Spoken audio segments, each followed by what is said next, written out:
Step into Value Zone hyper మార్ బటాన్ చెరు. మందు కొట్టడంలో మా తర్వాతే ఎవ్వరైనా అని మరోసారి నిరూపించారు తెలంగాణ మందుబాబులు.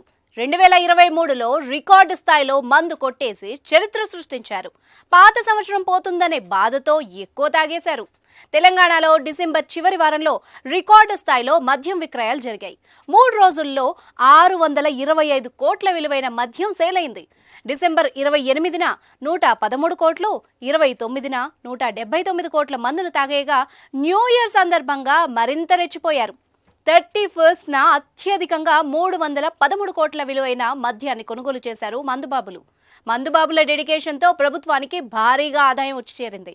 1వ తేదీ కూడా రాత్రి 12 గంటల వరకు మద్యం దుకాణాలకు అనుమతి ఉండడంతో మద్యం అమ్మకాల సంఖ్య మరింత పెరిగే అవకాశం ఉంది.